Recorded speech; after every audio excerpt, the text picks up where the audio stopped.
Bonjour à tous et bienvenue dans cette nouvelle vidéo où nous allons parler du grand final d'Hawkeye. Le dernier épisode vient tout juste de sortir et j'ai quelques trucs à dire sur la série. Je préfère vous prévenir d'avance, la vidéo va spoil complètement la série de Hawkeye, donc vous êtes prévenus. Mais pas que, puisqu'il existerait possiblement certains liens avec Spider-Man No Way Home, donc je vais devoir également spoil certaines parties du film dans la vidéo. Donc voilà. Maintenant que c'est dit, nous pouvons commencer. Premièrement, il serait intéressant de faire un petit point comics sur ce que nous a proposé la série. Comme attendu, nous avons eu l'intégration d'Echo, alias Maya Lopez, et son origin story instaurée dans la série respecte énormément ce qui avait été établi dans les comics. Effectivement, le père de Maya qui travaillait pour le Caïd a été assassiné sous les ordres de son patron. Kingpin a toujours menti à Maya à propos de sa mort, afin de la garder près de lui. Et la différence qu'il y a avec les comics, c'est que dans Hawkeye, il lui fera croire que c'est le Ronin, soit Barton, qui a tué son père, alors qu'à l'origine, il lui avait fait croire que c'était Daredevil. Évidemment, comme dans les comics, Maya apprendra la vérité et souhaitera se retourner contre Wilson Fisk. Et comme dans la série, elle va lui tirer dessus, mais bien sûr, cela ne le tuera pas. Les morts hors champ, faut toujours s'en méfier, et les comics dévoilent carrément qu'il a survécu. Mais bon, en vrai c'était évident, Marvel n'allait pas tuer le Caïd dès son introduction. Maya est attendue pour avoir sa propre série à l'avenir, une série du nom d'Echo, son identité d'héroïne en quelque sorte. Si l'on suit les comics, après avoir tiré sur Kingpin, Maya va quitter New York et partir dans une quête spirituelle afin de trouver un nouveau sens à sa vie. Et c'est un peu à partir de ce moment qu'elle va commencer à devenir Echo. Ce qui est très intéressant, c'est que Maya, et vous allez le voir, est connectée à pas mal de personnages, dont notamment Matt Murdock, avec qui elle partagerait presque une histoire d'amour. Les deux personnages sont très liés dans les comics, donc il y a de très grandes chances que nous retrouvions Daredevil dans la série d'Echo. Pour continuer, nous pouvons faire quelques mentions honorables concernant certains personnages de comics apparus dans la série. Par exemple, nous avons eu la présence de Casey, qui est en fait dans les comics le clown. À l'époque, nous savions qu'il serait dans la série, possiblement en tant que l'un des grands méchants, puisqu'il est un vilain plutôt connu d'Hawkeye. Au final, il travaille pour le Caïd, et c'est quelque chose qui revient aussi dans les comics. Nous avons eu aussi la présence de Pizza Dog, alias Lucky, qui, oui, lui aussi fait partie des comics. À la base, c'est le chien d'un mafieux et qui au final va se retrouver dans les pattes d'Hawkeye et de Kate. Il y a également la présence de Swordsman, alias Jack Duquesne. Marvel a tenté de le faire passer pour le méchant au début, mais cela ne correspond pas trop à l'essence du personnage. Ce dernier, c'est avant tout un fanat de l'âme, qui n'est pas spécialement méchant. Dans les comics, il a même entraîné Hawkeye, il a également aidé les Avengers à plusieurs reprises. Et personnellement, je trouve que l'acteur du personnage, Tony Dalton, l'a plutôt bien représenté, puisque Swordsman est plutôt théâtral. Il vient à la base d'un milieu de cirque et de carnaval, donc on retrouve tout ce côté un petit peu showman, un petit peu ce côté artistique. C'était une bonne représentation. Petit point maintenant sur la Rolex. Artefact recherché dès l'épisode 1 par la mafia en survette et par extension Maya et le Caïd, cette Rolex aurait permis de révéler l'identité de Laura Barton, la femme d'Hawkeye, puisque c'est sa montre, et par extension, puisqu'Hawkeye est lié à cette dernière, et que tout son attirail de Ronin était aux enchères avec la montre, cela aurait pu révéler également son identité à terme, et c'était l'objet de la recherche de Maya. La Rolex permet de rajouter une backstory à Laura Barton, dont nous ne connaissions rien de son histoire, et il s'avère qu'au final, cette dernière travaillait pour le Shield. C'est certainement là-bas qu'elle a rencontré Clint.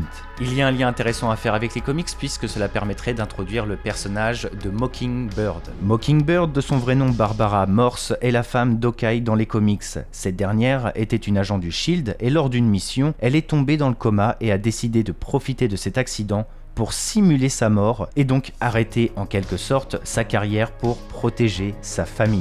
Ce sont des éléments qui collent à l'histoire de Laura, puisqu'Hawkeye a toujours caché sa famille avec l'accord du Shield. Même les Avengers, dont Tony, qui le dit lui-même, ignoraient l'existence de la famille d'Hawkeye. Laura, anciennement Mockingbird, aurait donc raccroché et vivrait dans l'anonymat pour protéger sa famille. D'ailleurs, elle aide énormément Clint dans la série et a conscience de son rôle et des risques qu'il encourt, comme si elle était du métier. Donc voilà, c'est vraiment un élément sympa pour enrichir l'univers. Bon, parlons de l'introduction du caïd, car sincèrement, c'est la clé de voûte qui va permettre de relier pas mal de personnages et pas mal de séries. Pour ceux qui ne connaîtraient pas trop le personnage, dites-vous que Fisk est un seigneur du crime. C'est un petit peu, on va dire, le chef suprême de la grande majorité des organisations criminelles. Il dirige avec une main de fer plusieurs organisations malsaines.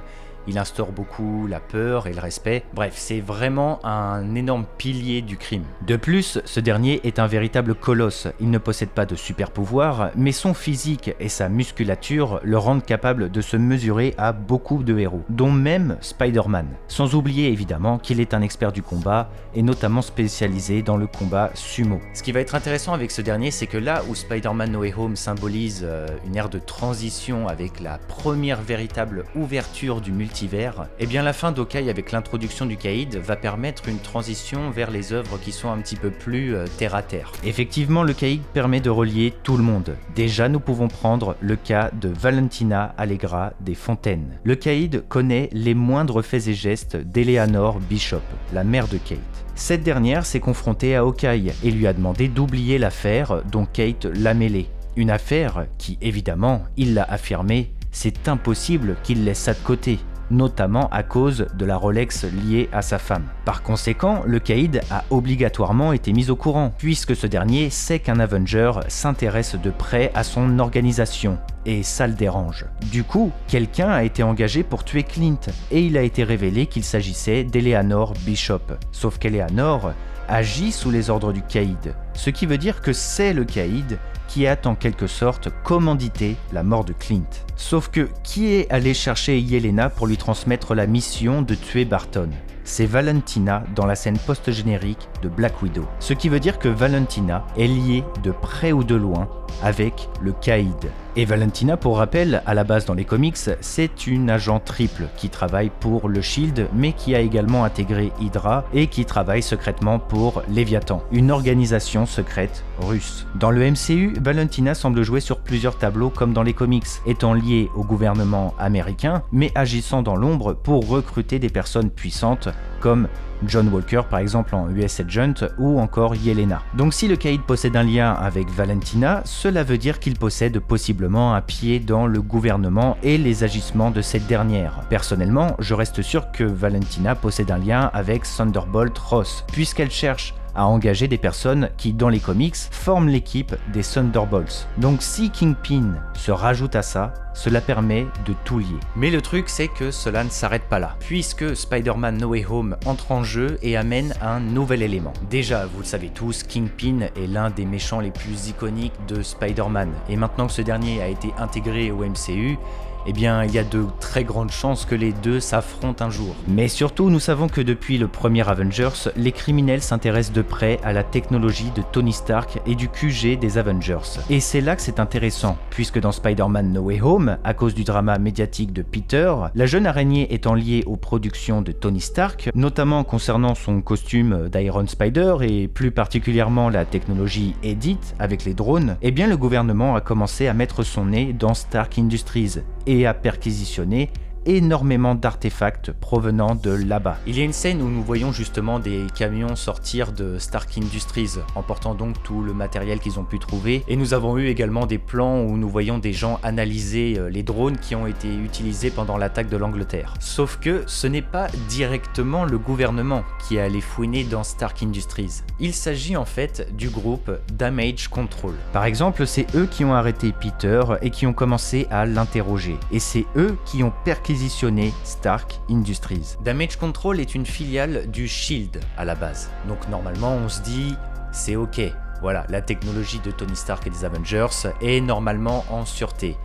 Sauf que pas vraiment en fait. Puisque nous avons déjà eu le cas à plusieurs reprises, de mauvaises entités font partie du Shield. Nous avons déjà eu le cas avec Hydra qui était infiltré, ou encore même la branche du Sword avec Taylor Hayward dans WandaVision, qui qui a causé pas mal de problèmes. Et bien justement, si l'on suit les comics, et c'est quelque chose qui fait écho à tout ce que nous avons dit jusqu'à maintenant, et bien le Caïd est normalement lié à Damage Control. Il est l'un de ses dirigeants. Et ce n'est pas vraiment étonnant quand on sait qu'on parle d'un des plus grands chefs criminels du monde, et qui est potentiellement lié aussi avec des gens du gouvernement comme Valentina. Mais ce n'est pas tout, puisque de par son statut, il y a de fortes chances que Kingpin possède aussi des liens de près ou de loin avec Madripoor, et par extension Sharon Carter, qui aujourd'hui s'est faite gracier et est devenue une taupe qui va retravailler pour le Shield. Cette dernière possède donc aujourd'hui des informations que très peu de criminels ont, et il est certain que Kingpin fait partie de ses clients. Mais bon, cela reste de la spéculation. Dans tous les cas, cela permet également d'intégrer Daredevil à la danse, ce brillant avocat qui dans sa série originelle avait déjà affronté Kingpin. C'est l'un de ses plus grands antagonistes. Daredevil possède des liens forts avec de nombreux personnages de Marvel, comme Echo ou encore Spider-Man, et l'avenir est très prometteur à son égard. Nous pouvons penser notamment à la série de She-Hulk qui pourrait également être liée à Kingpin. Avec le drama médiatique de Spider-Man No Way Home, Matt Murdock a commencé à être lié à toutes les conséquences des problèmes de Spider-Man. Et vu que c'est lié au Damage Control, et étant un brillant avocat, il va certainement commencer à s'intéresser à l'organisation, et du coup tout ce qui se cache derrière tout ça. Et même si tout le monde a oublié l'identité de Peter,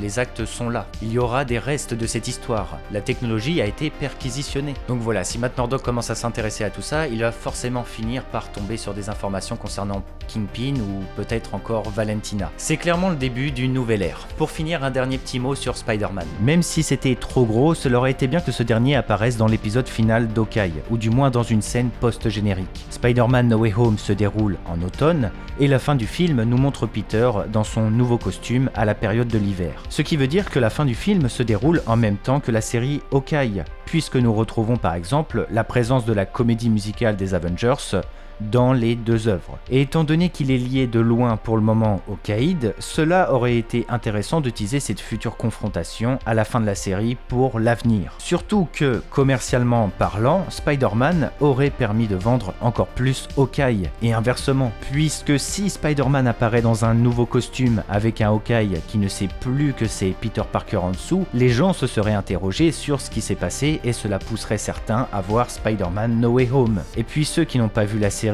aurait été intrigué de voir le premier teasing de la suite de l'histoire de l'araignée. Ah oui d'ailleurs, j'ai oublié, je voulais dire aussi que j'ai trouvé sympa l'idée de faire échanger Kate et Yelena à plusieurs reprises dans la série. Nous voyons qu'elles ont un lien particulier et qu'elles pourraient même bien s'entendre. Mais surtout, nous retrouvons clairement le symbole de l'amitié entre Clint et Natasha, retranscrit ici du coup avec Kate qui symbolise Clint et Yelena en tant que Natasha. Enfin voilà, je pense que nous allons nous arrêter là. Il y avait quand même pas mal de choses à dire sur la série, je sais pas ce que vous en avez pensé, mais personnellement j'ai passé un bon moment, c'était un bon divertissement. Évidemment nous retrouverons Kate Bishop et Clint dans des futures œuvres du MCU, et certainement je pense dans une œuvre qui va réunir pas mal de personnages.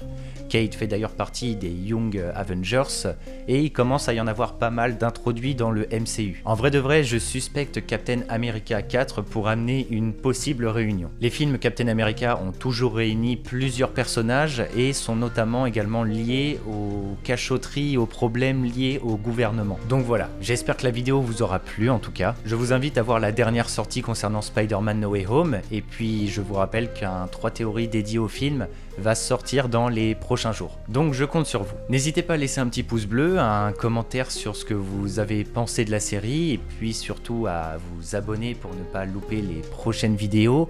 En attendant, écoutez, c'était Argorock, je vous souhaite à tous un très joyeux Noël, et que le Lionheart soit avec vous. Allez, ciao tout le monde.